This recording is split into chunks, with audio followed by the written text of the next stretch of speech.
If I may proceed, Mr. Chair. Please go. Currently present are the Honorable Janet Garin, Representative Iloilo First District. From the Commission on Audit, Director Cleotilde Toazon. Corporate Government Sector 2, Attorney Marlon Marquina. Can you raise your hand if you're here? Sure. When your name is called, kindly raise your hand or stand up so that we will know who you are.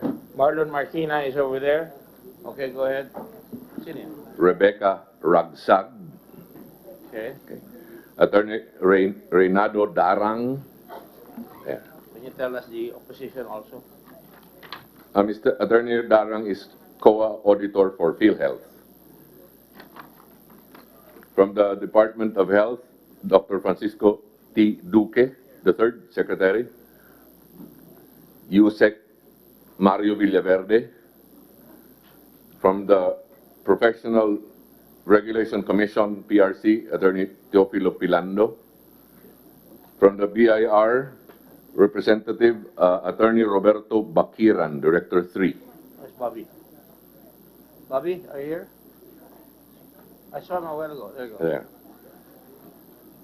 From the National Bureau of Investigation, Attorneys Catherine Camposano Remigio and Minerva Retanal, Executive Officer, Anti-Fraud and Action Division, NBI. NBI. From the PhilHealth, Brigadier General Ricardo C. Morales, AFP retired, President and CEO. Mr. Ruben John Basa, Executive Vice President and COO. Where is Mr. Basa? There, sir. Saan? Yun, tumayo. Can you move forward here? Yung mga page, pakiayos nyo nga para nakikita sila, no? Ha? Stop scampering. I think you know all the guests. Just make sure that they're seated properly. My staff should have a seating arrangement, please. Mr. Renato Limsiaco Jr., Senior Vice President, Fund Management. Oh, PhilHealth. Of PhilHealth, sir. All of the following will be from PhilHealth. Mr. Israel Francis Pargas, Senior Vice President, Health Finance Policy Sector. There. Ms. Nerissa Santiago, Acting SVP and Concurrent VP Data Protection Officer. Mr. Rodolfo Del Rosario, Senior Vice President, Office of the Senior Vice President, Legal Sector. Mr. Dennis Mas, Senior Vice President, Management Services Sector. Mr. Alfredo Pineda, the second, Area Vice President, Office of the Area Vice President for Area 1. Saan yung area 1? Northern Luzon? Mr. Alfredo Pineda, Area Vice President, Office of the Area Vice President for Area 1. Mr. Jerry Ibay, Regional Vice President, CAR. Alberto Manduriao, Regional Vice President, Regional Office 1. Where is he? He's There. not here? There, sir. Arsenia Torres, Acting Regional Vice President, Regional Office 2. There. Elizabeth Fernandez, Regional Vice President, PhilHealth Regional Office 3. There. Gregorio Rulioda, Area Vice President, Area Vice President for Area 2. Edwin Orinia, Regional Vice President, PhilHealth Regional Office 4A. Paulo Johan Perez, Regional Vice President, PhilHealth Regional Office 4B. Cirilo Balbaceda, Acting Regional Vice President, PhilHealth Regional Office 4B. Hilda Salvacion Diaz, Vice President, PhilHealth Regional Office NCR. Walter Bacaresa, Area Vice President for Area 3. John, there, sir. Area 3 is Region 3? Dapat sabihin ko anong province. Area 3 is Visayas, Your Honor. So, Janet Monteverde, Acting Regional Vice President, Regional Office 6. Lourdes Dioxon, Regional Vice President, Regional Office 7. William O. Chavez, Regional Vice President, Regional Office 7. Billy Chavez. Is she here? May I make a suggestion? All the regional officers, please occupy the center space on a numerical order, Region 1, Region 2, Region 3, or whatever it is, so that we can easily find you. Please go ahead now. Some of you will have to vacate if you're not really part of the investigation, but go ahead. By region, please, Region 1, 2, 3, or Area 1, 2, 3, whatever it is. So some of you are outside in the periphery, so we want to know. They can occupy the VIP area if you want to. Go ahead.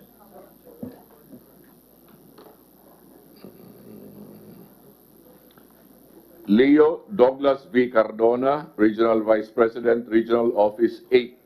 There. Clementine Bautista, Area Vice President for Area 4.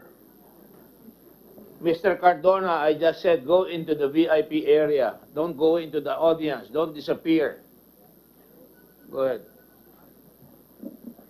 Eduardo Gonzalez, Regional Vice President, Region 9. Mr. Masiding Alonto Jr., Regional Vice President, Regional Office 10. Emily Roque, Regional Vice President, Regional Office 11. Dennis Adre, Regional Vice President, Regional Office 12. There. Kalikuzaman Makabato, Regional Vice President, PhilHealth Regional Office ARMM. There. Jonathan Mangawang, Corporate Secretary. Valerie Ann Holiero, Assistant Corporate Secretary. There. John Cueto, Fact-Finding Investigation and Enforcement Department. Who is he? John Cueto. Where's Mr. Cueto? Cueto. Cueto. Mr. Cueto is not here. Tumating yan, sir. Green eh. Kaya sinasabi ko sa'yo, papasukin mo lahat. There, Mr. Cueto. National officers, please come here. Regional officers in the back, national officers on the first line here. Go ahead. Gelbert Galicto, Legal Officer, PhilHealth Regional Office, Caraga. Delio Aceron, II, Local Health Insurance Office of Valenzuela. Where's Delio? From the GOCCs, Attorney Samuel Dagpin Jr. There. Yeah.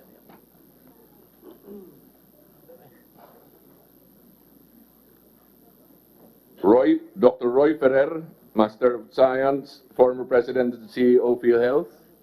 Roy Ferrer.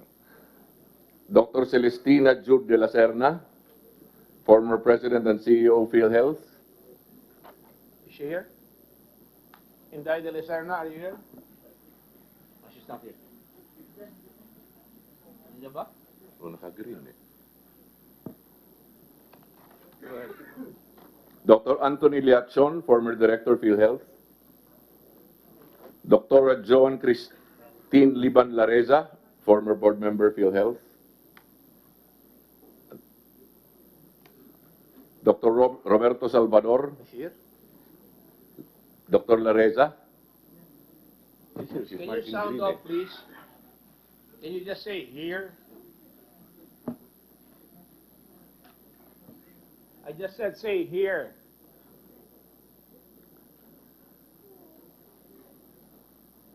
Gloria Amor Segueto, former Regional Vice President, PhilHealth Regional Office 12. Dr. David Harold Gossian. Here? It's marking green. No wonder we cannot collect because you don't even know how to say we're here or we're present. Thank you. Dr. David Harold Gossian Fiao. Okay. Mr. Ken Sarmiento, former head POEA PhilHealth Office. Again. Again. See it? Again, read it again. Yeah, ganyan ulit. Ken. There. That's the last third. Meron pa akong dalawa. Dr. Rustico Jimenez, President, Private Hospital Association of the Philippines, and Commissioner Greco Belgica, Presidential Anti-Corruption Commission. Thank you. I will administer the oath.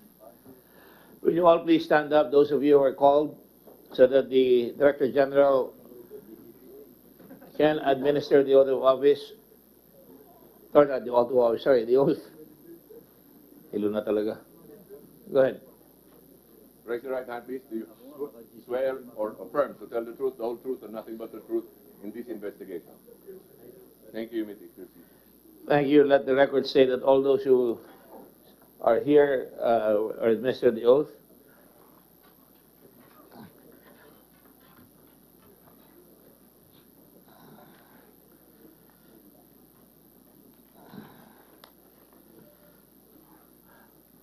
With your permission and the permission of my colleagues here, let me just make a preliminary statement, after which Senator Bongo will also make a preliminary statement as the Committee on Health. Good afternoon, ladies and gentlemen. We call this meeting to order. We have already had one meeting. This is the second public hearing of the Committee on Accountability of Public Officers and Investigations, or the Blue Ribbon Committee, jointly with the Committee on Health and Demography. On the part of the Committee of the Blue Ribbon, we call it to order, as I have done before. I just wanted to make it formal. We have Senator Lacson, Senator Dillon, and Senator Ronald The Rock De La Rosa. That's spelled D-A-R-A-K. I'm just trying to have some levity here because we're all under severe stress.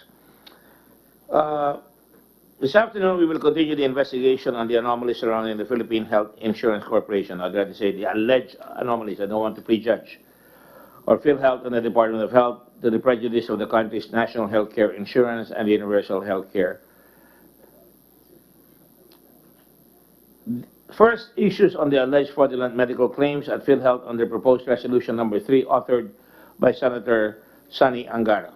The second, the matters contained in the privileged speech of Senator Pampilo M. Lacson, entitled PhilWealth and Department of Wealth, delivered on July 29, 2019, which emphasized the following key points. PhilHealth is bleeding dry, quotes unquote, that its financial deficit spirals out of control, and that its operating income from 2013 to 2017 continues to be at the negative level. 2, the PhilHealth fund viability, membership, collections, and investments are not looking good, as shown in its actuarial valuation report of 2016.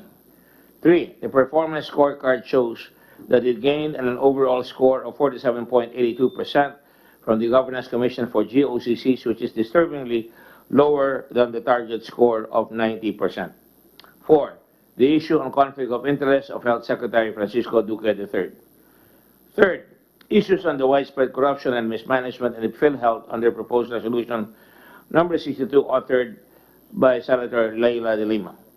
It is worthy to note that PhilHealth is mandated to provide health insurance coverage and accessible healthcare services for all citizens of the Philippines. It is one of the most novel, although not new, but certainly novel in the Philippines, that we now have public health insurance, so they don't depend on the largesse of politicians and they don't depend on the charity of our relatives. This is an institutional turning point that I think is one of the best legislations ever crafted in the country so far, equal to SSS, GSIS, and other welfare legislation. It is therefore important that we protect the fund. If we do not protect the fund, we make people suffer. If you steal, you don't steal from the government alone. You steal from somebody who is very vulnerable, who needs support to be able to make sure that he can have a reasonably good health, insurance that will give him support in time of need. And so therefore, this committee will take umbrage and severe umbrage if we discover any anomalies in this particular instance. It is tasked to supervise the provision of health benefits and set standards, rules, and regulations necessary to ensure quality of care, appropriate utilization of services, fund viability, member satisfaction, and overall accomplishment of its program activities. Kinakailangan po may responsibility ang mga PhilHealth officials na ang pondo ay talagang secure at para sa ganoon magamit ng maayos. Dito ay kailangan talagang nababantayan na monitor tuwid-tuwid na, buwan-buwan kung necessary, week-to-week necessary, and every employee of PhilHealth dapat ay talagang responsibility niya na talagang pangalagaan yung pondo sapagkat sakit ng kalingkingan, sakit ng buong katawan. So napakahalaga po ng ating pag-uusapan dito because meron na naging investigasyon dito yung nakaraan Blue Ribbon Committee under then Secretary Senator Gingona on the matter of cataracts, which where as you know, nawawala ng vision. It appears that you've still not regained your vision kung totoo lahat ng allegations nito. So, importante yung vision, malaman natin yung vision kung saan tayo pupunta. Sapagkat pag nawala ito, talaga masasaktan ang ating bayan, mga kababayan natin. Formulate, implement guidelines on contributions and benefits, portability of benefits, healthcare provider, arrangements, payment methods, and referral systems. I go by 5 Fs in my life as chairman of Subic Bay or mayor of Olongapo or for that matter, like chairman of tourism or even the office. 5 Fs. Focus tayo sa tulong sa tao. Fast, mabilis tayong tumulong. Friendly, walang kurakot. Flexible para talagang maayos natin. Hindi tayo basta-basta kikilos na masama para hindi masasaktan. And always forward-looking, endeavoring to help and to make sure we improve the service. Your Senate and your Congress has already approved another bill here that enhances this. This is the Universal Health Insurance Initiative. And we are raising taxes in cigarettes, in liquor, para sa ganon makaagapay tayo dito. At the same time, kailangan rin magkaroon na rin ang pagkakataon na ang tao ay tutulong sapagkat hindi ho lahat ay palaasa ang tao. Kailangan magsisilbi tayo na tayo magkukontribute sapagkat dapat matutuhan natin na pag tayo nag-contribute, mas marami tayong biyaya na matatanggap dahil sa buhat ng lahat. Hindi lamang pag-asa ng ilang mga tao lamang na tayo ay magiging parang the new colonials, na tayo ay pinapaasa ng mga dating colonial governments na nakaraan. Tayo ngayon ay lalabas na meron tayong talagang self-help, self-reliance, and cooperation. So mga kasama, indeed, the PhilHealth has been established for all the right reasons and as government mechanism to assist our people in their times of need. When I was studying the history of government, I had a few economic subjects, and I remember minimize expenses, maximize revenues. In the PhilHealth case, we have to minimize expenses, minimize fraud, maximize services, and make sure that the fund lasts. That's what I expect PhilHealth to do, and I'm sure all the senators do also, plus their own views on the matter. Having said that, kailangan po na malaman natin kung ano nangyayari dito sa PhilHealth. What has become of it? What has become of the fund? Bakit maraming complaints? Bakit may mga complaints na mayroong mga posisyon na hindi matanggal-tanggal yung tao? Bakit yung iba hindi nakakakolekta ng premiums? Bakit yung iba walang nakakasuhan? At makikita po natin yung mamaya sapagkat nag-aral rin po yung staff. At nagpapasalamat ako sa staff namin sa Blue Ribbon at saka sa staff ko sa Senado na talagang pati yung staff ni Senator Go, and I'm sure all the senators, and we're very proud of this Senate. You just saw what happened last night. Lahat ng mga senador, you can assure, will be actively pursuing the truth here para sa ganon makakalamang ang tao.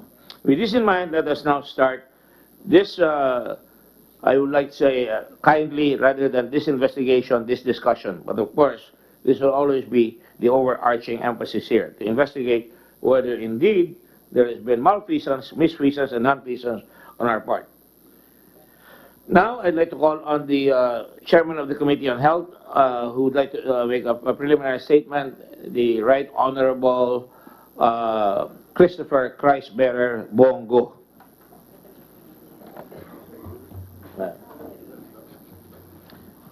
Thank you, Mr. Chair. Magandang hapon po sa inyong lahat. You may call the Committee to order of Health. Wala akong pamukpok. Bale, ako na pupupok. Sabihin mo lang, it's an order. Kindly, sir. In behalf of the Committee on Health, the Chairman of the Committee on Health, he calls it to order on the part of the Committee on Health. Go ahead. Joint pala to. Thank you very much, Mr. Chair. Magandang hapon po sa ating lahat. Alam naman po natin na lahat ay nababalot ngayon ng kontrobersya ang PhilHealth. Napakaraming aligasyon tungkol sa maling paggamit ng pondo na dapat ay para sa mga nangangailangan. Hindi ito bago, hindi rin ito unang pagkakataon na nasasangkot ang PhilHealth, pero kung noon ay nakakalusot kayo, ngayon hindi na. Ngayon, sisiguraduhin ko na mananagot ang kailangan managot, kakasuhan ang dapat kasuhan, at makukulong ang dapat na makulong. Noon, pag may gagawing investigasyon, wala pa pong nangyayari, walang resulta dahil nagtuturuan lang ang mga sangkot. Hindi napakaraming rason, wala namang solusyon. Sawang-sawa na po ang sambayan ng Pilipino sa mga problemang tulad nito, kahit na po ang ating Pangulo ay talagang exasperated na po sa korupsyon sa iba't ibang ahensya ng gobyerno. Sana po ay tulungan po natin si Pangulong Duterte. Habang patuloy tayong nagsisikap na mapabuti ang kalagayan at kalusugan ng ating mga kababayan, may mga tao na sumisira sa ating mga pinaghihirapan. Inuulit ko, pera ng taong bayan ang pondo ng PhilHealth. Galing yan sa mga taong nagpapakahirap sa trabaho at umaasang mabigyan ng maayos na serbisyo kapag sila ay nagkakasakit. Ang pera ng PhilHealth members ay dapat ibalik sa kanila. Pera ng mga may sakit, ninanakaw pa ng mga iilan. Araw-araw, daan-daang libong kababayan natin nakaratay sa ospital at nasa bingit ng kamatayan at sila'y umaasa sa PhilHealth, tapos kayo nanakawin nyo lang. Uulitin ko, managot ang dapat managot, tanggalin ang dapat tanggalin, kasuhan ang dapat kasuhan, ikulong ang dapat ikulong. Humihingi po ako ng tulong sa mismong chairman ng Commission on Audit. Sir, thank you for coming, Chairman Aguinaldo. I urge you to conduct a special audit and submit your findings to the Ombudsman. Gumawa po kayo ng audit para malaman natin kung sino ang mga salarin. As Filipinos, isa lang po tayo sa pagsugpo ng graft and corruption. Magtulungan po tayo. The Presidential Anti-Corruption Commission and the National Bureau of Investigation are here. Please get to the bottom of this mess. Huwag kayong mahihiyang sabihin kung sino talaga ang nasa likod ng kalokohang ito. Kahit sino pa ang taong ito, karapatan ng taong bayan malaman ang katotohanan. Narito ang Department of Justice. Kasuhan po ninyo ang dapat kasuhan. No one is above the law. Finally, I challenge the leadership of General Morales, sir. I know you are a man of integrity, kaya po ikaw ang napili ng ating mahal na Pangulo. We trust that you will be able to weed out corruption and the corrupt officials and employees in the agency. Malaki ang responsibilidad na nakasalalay sa iyo, especially with the implementation of the universal health care. Napakalaki po ng pondo na nasa inyong mga kamay. Kung gusto natin maayos na healthcare, kailangan nating maayos ang PhilHealth. Heads already rolled. Don't wait for the bodies to sprawl. Thank you, Mr. Chair. Thank you. Para lalong luminaw, kasi kumisan nakapokus tayo sa mga expose, gusto ko muna sandali lang to bear with me na makita natin lahat ang dapat nating ayusin. Una po, ang isang nakita namin dito ay kailangan pag-aralan ang case rates. Kailan ba huling ni-review kung akma ba ang mga case rates ngayong panahon na ito? Pero siyempre nagbabago. Yung case rate po ay yung talagang akdang ibabayad ng gobyerno, ng PhilHealth, sa bawat sakit. Tama ho ba yung aking description? Okay. Di ba mas mainam na taon-taon para hindi tayo nagbabayad ng mataas at mailaan ang pera kung saan kinakailangan? Makikita niyo yung mamaya, iba naniningil ng pneumonia napakataas, iba naniningil ng katarata napakataas at nakakagulat. Matagal na itong problema ito pero hindi natin nasusundan. Meron pa ho tayo dito na mga gusto kong palabas lamang dito kahit paano ay tinatawag natin kung magkamisan ay ito ang ating diseases sa ating bansa, yung 10 biggest diseases. Pwede ba palabas yun? At makikita nyo, pero ang nakokolekta sa PhilHealth ay hindi match. There's something wrong. Right away, makikita mo may usok na kaagad doon. Can you show it? Bear with us because ito tuloy-tuloy ang trabaho namin pero hindi na makakipa. Mapapakita niyo ba?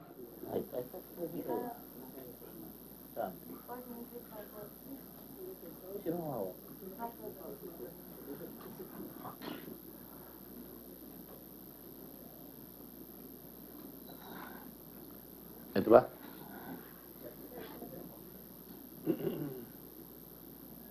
Top 10 leading causes of mortality in the Philippines. Diseases of the heart. Hindi yung Valentine's Day heart yan. Diseases of the heart, diseases of the vascular system, malignant neoplasms or cancer. Number 4, pneumonia. Number 5, accidents. Number 6, TB. Number 7, chronic lower respiratory diseases. Number 8, diabetes mellitus. Or mellitus ba yan? Or mellitus. Nephritis, nephrotic syndrome, and nephrosis. Some certain conditions originating in the perinatal period. Secretary Duque, can you help me out? Ano ibig sabihin itong disease of the heart, heart attack? Nga gano'n, di ba? Kumakapal yung mga plaque, di ba? Tama po kayo. Pangalawa, diseases of the vascular system. Ano yan? Ganun din po yan. Ay, meron pong High blood? hypertension, high blood. Para maintindihan ng tao. Yan po. Malignant neoplasms, cancer, pneumonia, accidents, dalas yan, tuberculosis, kaya kailangan tumaas ba ang rate natin ng paggamot ng TB? Hindi bumababa, hindi tumataas, no? 7, chronic lower respiratory diseases. Ano ho yan? Ito yung mga sakit sa baga at ito po yung mga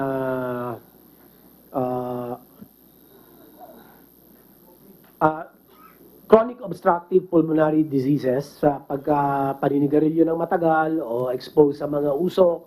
Ito po ang napipiligrong bahagi ng ating baga. Alright, okay. Diabetes, sobrang tamis. Alam naman siguro. Yes, Dr. Lichon. Mr. Chair. Please proceed. Go ahead to the point. Okay. I first noticed this, sir, on the third year of my appointment, that there's a disparity between the claims being processed and paid by PhilHealth. No. I'm just This one, first. nephritis, sir, yun yung mga sakit ho at pamamaga po ng kidneys. Laan ho, kasama na ho dyan effect ng diabetes. And then yung condition sa pagpapaanak po, marami po ring namamatay doon at saka mga bata po na namamatay during delivery po. Pero sa kabila naman ngayon, ito yung sinisingil sa PhilHealth, parang malaman ng tao, no? Yes, sir. Number 1, sa kaliwa, community, kanan ko sa kaliwa ninyo. Number 1, community-acquired pneumonia. Ang ginastos dyan, 10.9 billion. Alright? Acute gastroenteritis, 2 billion. Urinary tract infections, 2 billion. Dengue, hemorrhagic fever, tumaas ang dengue talaga, 1.5 billion. Other acute gastritis, 794 million. Bronchial asthma in acute exacerbation, 1,141,000. Hypertension, stage 2, 1 million. Essential hypertension, malignant hypertension, 1 billion. Dengue, bakit dalawa ang dengue rito? Hemorrhagic fever, yung hemorrhagic, dalawa. Yung warning signs yung isa. Yung isa without warning signs, 918 million. 938 million, sorry, and bacterial sepsis of newborn, 1.1 billion. Sa mga tweet yan ang mga sakit ng mga kwan. Ewan kung may oras tayo magsabi sa vernacular yung mga sakit na yan. Pwede ba mabilis lang?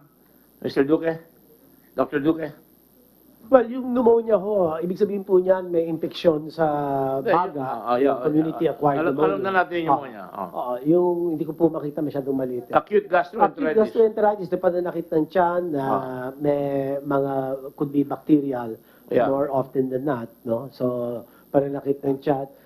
UTI, infeksyon ng bladder at saka pag-iihi at dengue, hemorrhagic fever, ito yung may severe dengue, warning signs, nakamamatay po ang ilang kaso kapag napabayaan.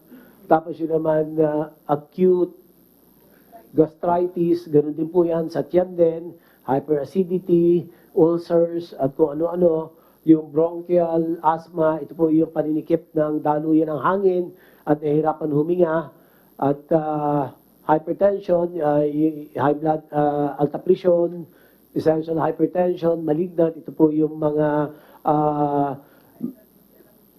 yung idiopathic o hindi malaman kung anong pinagmulan ng kanyang high blood. Yung kanya naman dengue non-hemorrhagic, ito yung Bakit dalawa? without warning signs. So ito yung mild dengue. Ang komplikasyon ay hindi naman po pumapasok pa. At yung bacterial sepsis, ito po yung infeksyon sa dugo. Depende kung anong bacteria na tukoy sa blood culture. Okay, sa nakikita natin, it seems na hindi umuugma doon sa top 10 diseases. Would that be a correct assumption? Well, yung as a top 10 leading causes of mortality, leading causes of deaths, yung as a kaliwa naman, these Morbidity. are morbidity. Ito po yung mga sakit. Opo. Meron ba tayong top 10 cases na morbidity here? Meron ho kayo dyan, I'm sure. Hindi lang ho Meron napakita. tayo. Alam ko meron. Pakita nyo nga. Mali yung pinakita slide. Anyway, that's my fault. Anyway, as they're looking for the morbidity, let me just point out also na itong yung mga criminal cases filed against providers, healthcare professionals, and the like, by regions, no? Ito napansin ko. Very glaring. Wala halos na i-file as of 2 September 2019 this year. I have the data here and we can put it out there if you like. Para malaman natin kung talagang ginagawa ng mga regions yung pagbabantay na dapat nilang malaman ng national para makagawa sila ng paraan. Ito ang top 10 morbidity. Acute respiratory infection. Ugma ba yan sa pneumonia?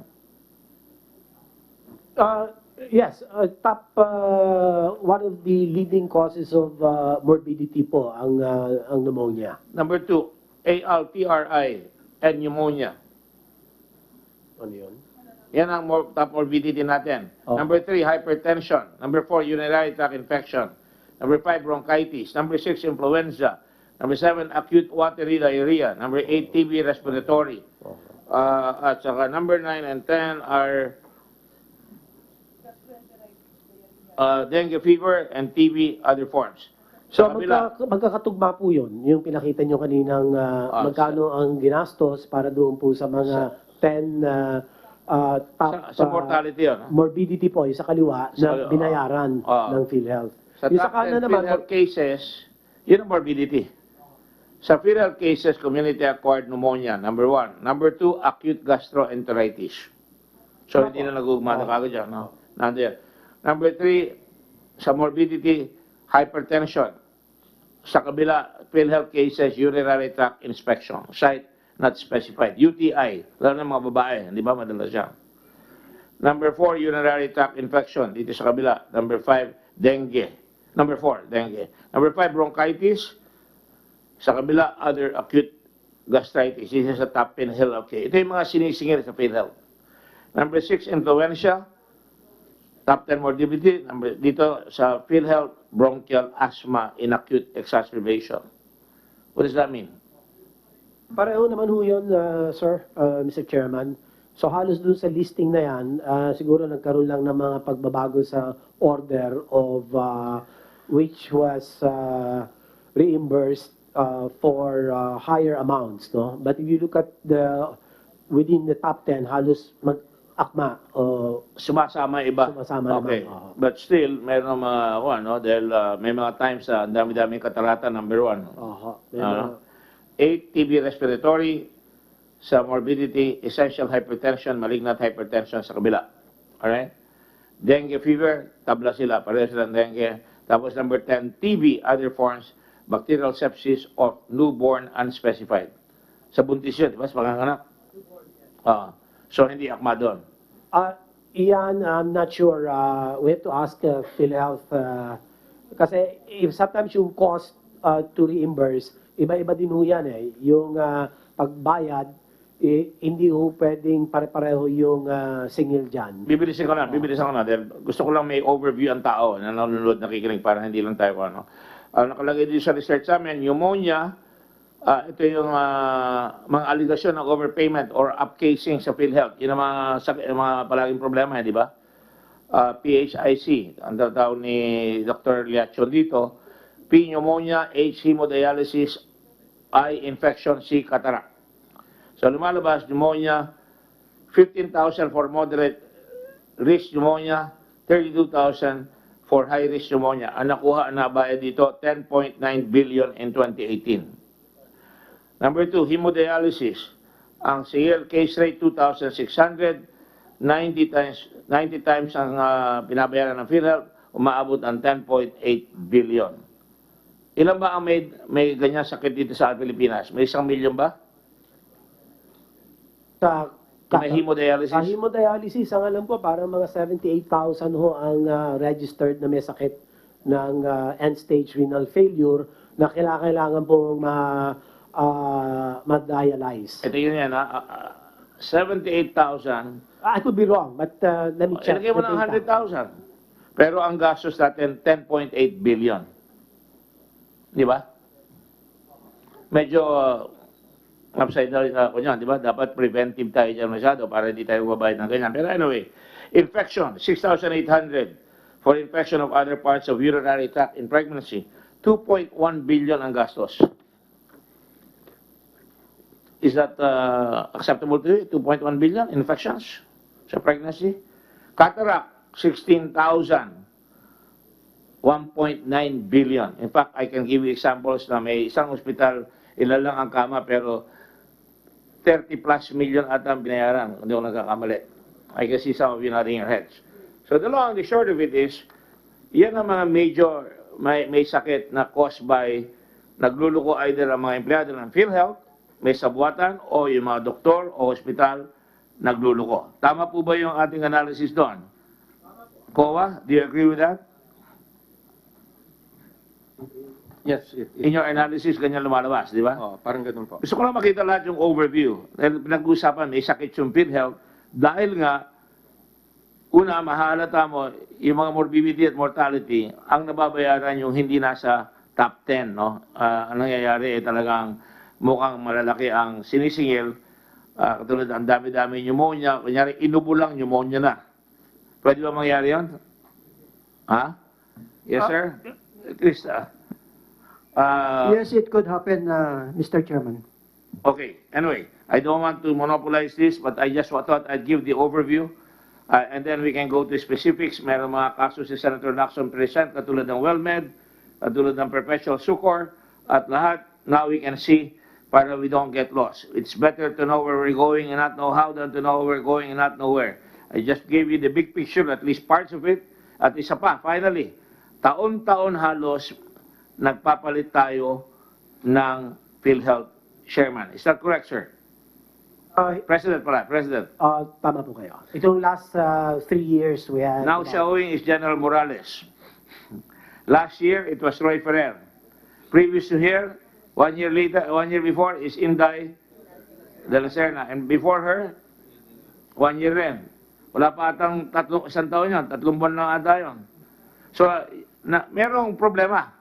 Right? Ito muna ang overview ng problema, di ba? And then finally, with all due respect to everybody here, kung saan nakukuha yung pera ng PhilHealth, dinadala sa ibang project. Katulad halimbawa nitong barangay health system na kumuha ata ng 10 billion tapos napunta doon sa hindi naman dapat paggamitan. Is that your conclusion, Chairman, ng COA? We haven't looked at that specifically. Well, can you kindly look at that because yan ang nakukuha namin. Don't worry, this is just preliminaries. I am not infallible. My name is Richard, not the Pope. All right? So, I did not mean any disrespect, so I used my full name, Richard, not Dick. Anyway, to make a long story short, we shall begin now with Senator Lacson. Senator Lacson, please. You have the floor. Thank you. Thank you, Mr. Chairman. Just to get over with the issue of conflict of interest, I'd like to ask Secretary Duque a few questions.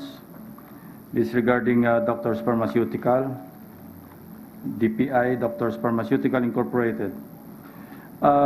During the last hearing, your brother Cesar T. Duque, then president of Doctors Pharmaceuticals, testified, and I quote, sabi niya, hindi ho espesipiko ang instruction namin na noong umupo ang aming kapatid, wala na dapat transaksyon sa gobyerno, sa DOH, yung opisina niya kung saan siya natasan. Would you confirm giving this instruction to your brother? Secretary? Yes, I do, Mr. Senator. Well, I'm going to show you the latest notice of award in favor of Doctors Pharmaceuticals. Pakilapit ka, masyadong, there, masyadong maliit eh.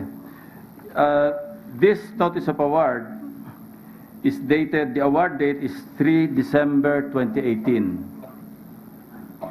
You were already Secretary of Health on December 3, 2018. The proceed date, 28 January 2019, this year. Contract effectivity date, 28 January 2019. This was lifted from PhilHealth, itong notice of award. Ang end user nito, National Mental. Ano ba yung correct word? Hindi National Mental Hospital, iba na yung tawag eh. Sir, National Center for Mental National Hospital. Center for Mental Health. Yes, sir. Okay. And the National Center for Mental Health is under DOH. That's right, Your Honor. So it means that your brother violated your instruction. Your Honor, as I have said in the first hearing, I sold my shares in 2005. No, that's not my and- question. It's still a family corporation. Yes, Your Honor. Whether or not you divested is another matter. Yes, Your Honor. But the fact, and I will quote to you several jurisprudence in this regard. Filipina Samson versus Julia Restrivera, GR number 178454, March 28, 2011. Ang sinasabi rito, this is in the context of Section 4A, Paragraph B of RA 6713.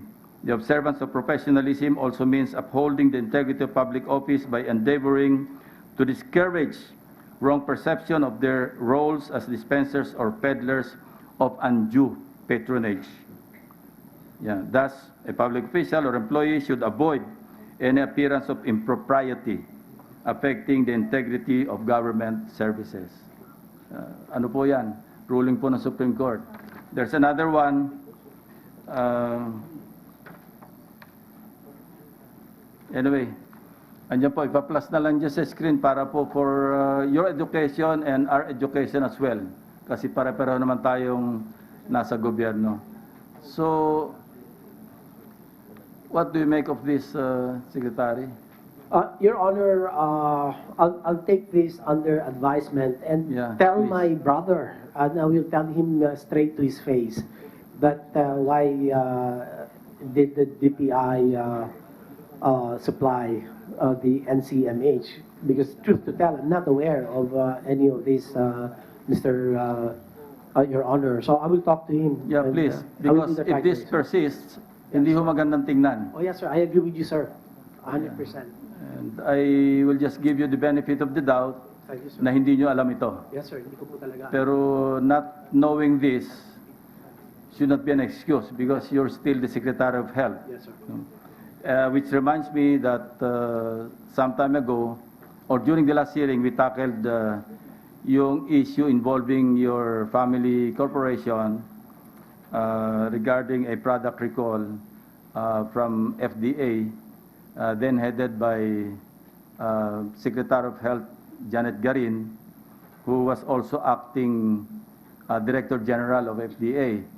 And I understand, hindi naman natin masyado na-clarify, and I'd like to address the question now to Congresswoman Garin, with all due respect. Kindly walk us through yung procedure, yung manner of issuing a product recall. Just for our education lang. Bakit po ba na-recall nagkaroon ng product recall yung DPI? Please. Your Honor, per the request of the Honorable Senator, I actually prepared a 5-slide PowerPoint. Yeah, very briefly. Just to simplify it, may I request my staff to put it on?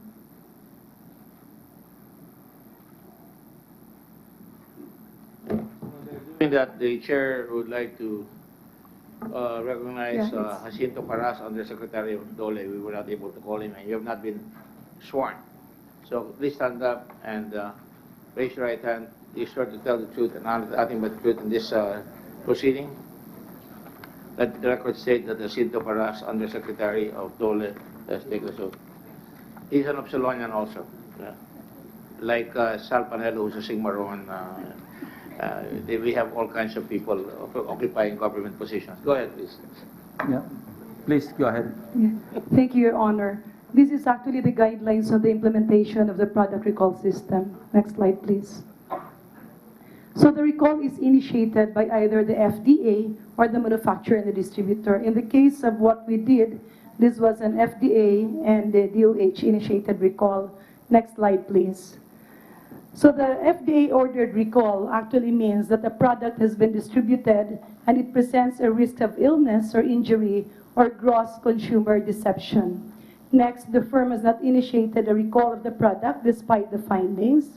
And third, that an agency action is necessary or advisable to protect the public health and Can you welfare. further simplify para mas madali Ang maintindihan? ibig po sabihin nito, pagka po sa ilang ulit po na inspeksyon ng FDA by a team that it is composed, nakitaan po ng mga aksyon kung saan kailangan po umakto na ang gobyerno para protektahan ang taong bayan, the Secretary of Health and the FDA Director General is mandated to issue a recall. In the next slide, sir, if you will allow me, next slide, please. Ito po ang recall classification.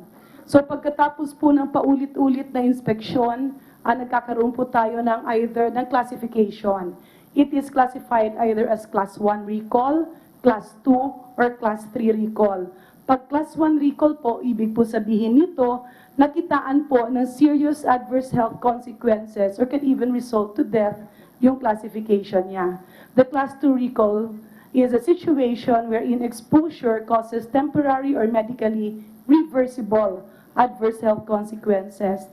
The third recall is it's not likely to cause adverse health consequences. Yeah. In this case po kasi sir, based on the documents that my people at the time and the officers of FDA presented to me, we saw the necessary, they reported a Class 1 recall. And what does it mean? Next slide, please. Yeah. Saan po bumagsak yung DPI? Anong category po sila bumagsak? Class 1 recall po lahat. Which Actually means there is a reasonable probability that the user exposure to a violative product, and that is a products of DPI, will cause serious adverse health consequences or death. from a range, ito yung pinaka-maximum na, itong Class 1? Yes, sir. Itong pinakamasama na, ibig sabihin. And then what happened next? That's why, sir, nag-convene po kami nung Product Recall Committee, and there was a deliberation, and they had the committee report, which I actually forwarded to the Honorable Senator Gordon. Yeah, I recall, and I'm reminded na when we asked the Duque siblings, I think it was Dr. Luz Hammersheim who said that ang violation lang documentary. Sir, if I may. And that's the Pagka reason po- why they were able to avail of the automatic renewal. Sir, all Do you recall product that? recalls Yeah. cannot undergo automatic renewal. And in the history of FDA, since we have reviewed it, wala pong ginagawang product recall by virtue of the absence of a certain document. Kasi kung papel lang po ang kulang, sinusulatan po yung kumpanya to comply. What we do for missing or lacking documents is some fine penalty po pagka merong papel na kulang. At pinapa-comply po. That's why we're really very lenient. Pagka po merong cease and desist order, talagang last strand na po yun, sir. Kailan po pumasok yung cease and desist? Iba yung product recall, iba yung cease and desist. Yes, sir. The cease and desist order, kasi in the case of Doctors Pharma, hindi po produkto lang ang question. It's the GMP, which means the good manufacturing practices. Pagka po GMP po ang tinamaan, because medyo mas malala po siya, you really have to close down the whole production center. So yung una po is a cease and desist order for the whole company, and all TMAs, yung toll manufacturing agreements, will also be stopped. Yung po sinasabing outsourcing. Yeah. Then next doon, yung product recall. The Secretary of Health is, I think, mandated to recall all products within, I forgot, so if it's 48 or 72 hours. And you have, I think, 48 hours.